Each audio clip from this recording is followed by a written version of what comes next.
The smell was the first thing. Damp wood, rotting earth, and gasoline.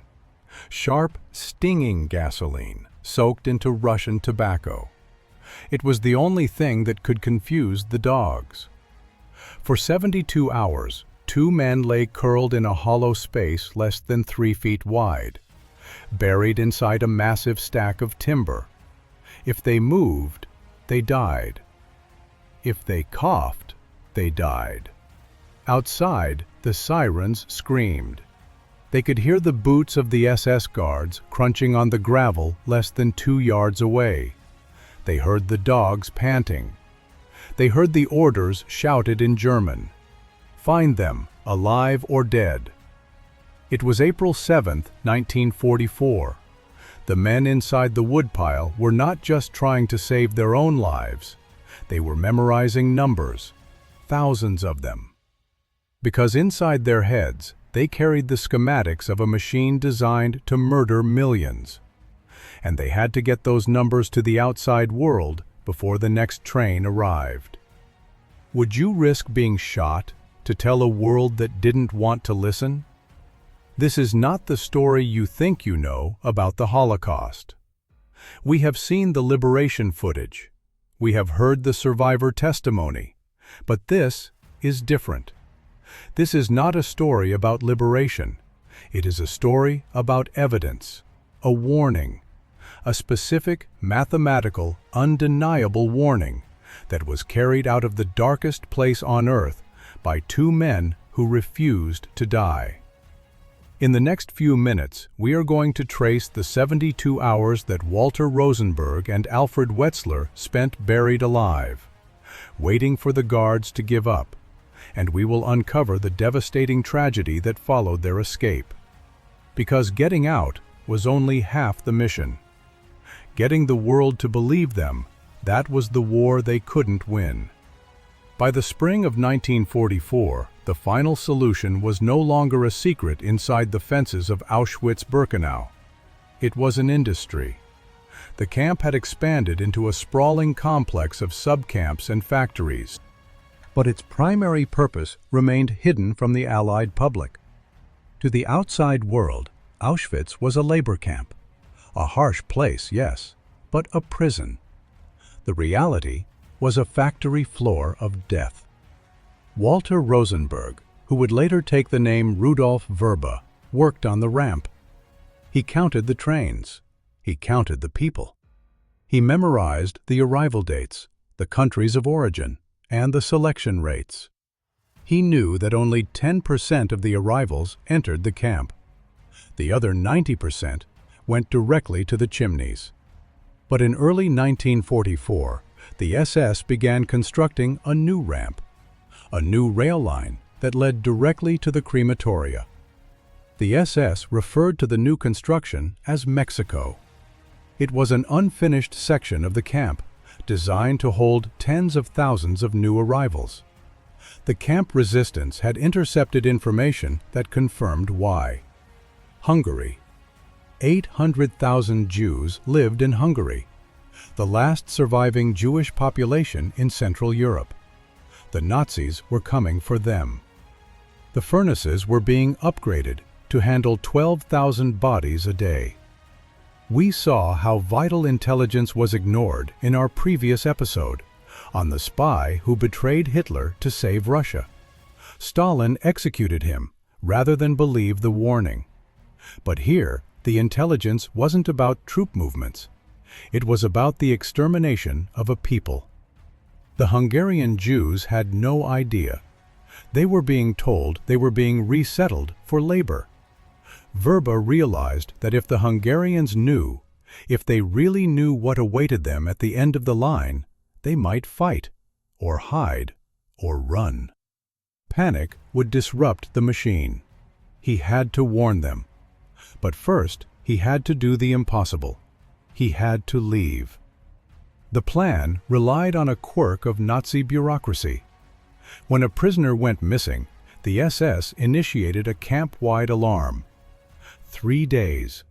For 3 days and 3 nights, the outer perimeter, the Große Postenkette, A chain of guard towers and dog patrols surrounding the entire complex remained fully manned. Search parties would scour every inch of the inner camp. But after 3 days, if the prisoner wasn't found, the commanders assumed they had already escaped the outer perimeter. The outer guard chain would be withdrawn. The search would move to the countryside. The logic was brutal. No human being could survive 3 days inside the perimeter without food or water, hunted by dogs. Vrba and Wetzler intended to be the exceptions. The hiding spot was a cavity they had prepared inside a pile of wooden planks, destined for construction in the Mexico section of Birkenau. On April 7th, at 1400 hours, they lowered themselves into the hole. Other prisoners covered the opening with loose planks. They sprinkled the area with petrol-soaked tobacco to blind the dogs' noses. And then they waited. The sirens began wailing at 1730 hours. Night 1. The first night was the coldest. April in Poland is not spring. It is mud and freezing rain. The temperature inside the woodpile dropped to near freezing. Vrba and Wetzler lay spooned together for warmth, shivering violently. Every muscle cramped. They couldn't move. They couldn't speak. They couldn't sleep. Outside, the chaos of the search was deafening. Boots stomped on the timber above their heads. Check the gaps. Check everything. A bayonet slid between the planks, inches from Wetzler's face. It hit wood. The guard grunted and moved on. They had no water. They had a small supply of bread, but fear had killed their appetite. Day 2. The second day was worse. The thirst set in. The adrenaline that had sustained them began to fade, replaced by a dull, aching terror. They whispered to each other to stay sane. Vrba recited the data. January 15th, French transport. 1,200 arrived. 200 entered. 1,000 gassed. February 2nd, Dutch transport. 800 arrived. All gassed. He replayed the statistics over and over, engraving them into his memory. This wasn't just memory. It was evidence. Without the numbers, they were just 2 runaway prisoners with a horror story. With the numbers, they were witnesses to a crime. They lay in their own filth, shivering uncontrollably. Wetzler had to suppress a cough for hours, his chest burning. Day 3. On the third day, the voices came closer than ever. The SS officer in charge of the search, a man named Unterscharführer Buntrock, stood right beside the woodpile. He was furious. "Where are those 2 dogs? They can't have vanished into thin air." He ordered the dogs to search the pile again. Vrba stopped breathing. He heard the sniffing, the scratching of claws on wood. The tobacco. Would the tobacco hold? The dog sneezed. It whined. And then it moved away. The chemicals had worked. But the tension inside the hollow was physical. It pressed against their chests like a weight. At 1730 hours on April 10th, 72 hours after they had hidden, the siren sounded again. But this time, the tone was different. It was the all clear. The outer chain of guards was withdrawing. The SS assumed they were gone. Now, they just had to walk 80 miles through enemy territory without being shot. They waited until total darkness. Slowly, painfully, they pushed the planks aside. Their limbs were stiff, barely functioning. They crawled out of the woodpile and into the shadows of the construction sector. They moved toward the outer fence. It was silent. The towers that had been manned by machine gunners for 3 days were empty. They slipped into the tree line. They were out. But the journey was a nightmare of its own. For 11 days they moved south toward the Slovakian border. They walked only at night, navigating by the stars and the mountain ridges. They had no map. They ate roots and stole potatoes from fields. Wetzler's knee was swollen to the size of a grapefruit. Vrba had to drag him for miles. Twice they were nearly spotted by German patrols. Once, a German patrol passed within 10 meters of them while they hid in a ditch. And once, a Polish peasant woman saw them. Instead of screaming, she gave them warm milk. She didn't ask who they were. Their shaved heads and hollow eyes told her everything. On April 21, 1944, they crossed the border into Slovakia. They were emaciated. Their feet were bloody ruins. They wore rags that hung off their skeletons, but they had made it. They made contact with the Jewish council in the town of Žilina. They were taken to a safe house. They didn't ask for food. They didn't ask for a doctor. They asked for a typewriter and separate rooms. They were interrogated separately to verify their story. The Jewish leaders were skeptical. Gas chambers? Millions dead? It's not possible. The scale of the horror was too big for the human mind to accept. Then Vrba and Wetzler began to speak in numbers. They drew the diagrams of the crematoria, the undressing rooms, the gas vents, the elevators for the corpses. They listed the transports, train by train, day by day. They detailed the ground plans, the selection process, the capacity of the ovens. The skepticism in the room evaporated. It was replaced by a cold, suffocating silence. The leaders realized they were looking at the blueprints of hell. The result was the Vrba-Wetzler Report, 32 pages of single-spaced type, the first document to accurately describe the geography and methodology of the Holocaust. It contained license plate numbers of SS trucks. It contained construction details of the ovens. It contained a specific warning. The preparations are complete. The Hungarians are next. It was late April. The deportations were scheduled to begin on May 15th. They had 3 weeks to stop it. Rudolf Vrba believed that once the world saw the maps, once the Allied leaders held the proof, the rails would be bombed. The deportations would stop. The Hungarians would be warned.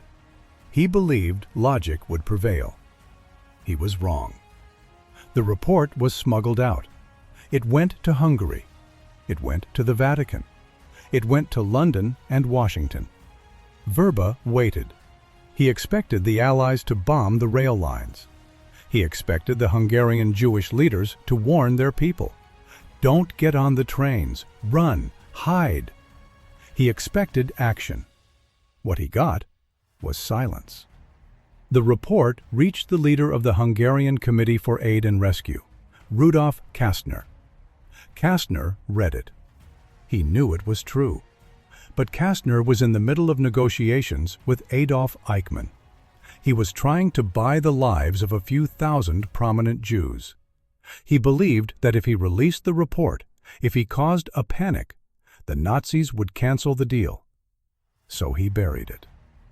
The report sat in a desk drawer in Budapest. Weeks passed. Bureaucrats debated the authenticity. Diplomats worried about the political implications. Military commanders argued that bombing the railway lines was not a priority target. On May 15, 1944, 3 weeks after the report was finished, the first transport left Hungary. It carried 3,000 people. Day after day, 4 trains a day, 12,000 people every 24 hours. They arrived at the new ramp Vrba had described. They walked past the Mexico section he had warned them about. They entered the buildings he had drawn on the map. And they were murdered. Most of them brought their luggage. They brought food for the journey. They even bought tickets for the trains. They held their children's hands. They went to their deaths calmly, believing they were being resettled. Because no one told them. Vrba found out weeks later. He almost broke. By July 9th, when the deportations finally halted, 437,402 Hungarian Jews had been sent to Auschwitz. 90% were gassed on arrival. 437,000 men, women, and children. The smoke from the chimneys was visible for miles. The ashes covered the nearby fields. Eventually, the wall of silence cracked. A copy of the report reached Switzerland. From there, it was leaked to the British and American press. In June 1944, the BBC broadcast the details. The New York Times published the story. The world finally knew. The pressure mounted on the Hungarian ruler, Admiral Miklos Horthy. The Pope, the King of Sweden, and President Roosevelt sent ultimatums. Stop the deportations. On July 9th, Horthy ordered the trains to stop. The deportations ceased. The Jews of Budapest, over 200,000 people, were still alive. They had been next in line. The report had arrived late. Tragically, unforgivably late. But it had arrived. Because two men had laid in a woodpile for 3 days, shivering in the dark. This raises the question that has haunted historians for 80 years. Why? Why was the rail line never bombed? The Vrba-Wetzler Report did more than just halt the Hungarian transports. It shattered the Allied defense of ignorance.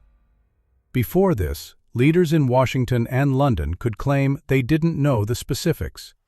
They heard rumors, but no proof. This was proof. The Allies had air superiority.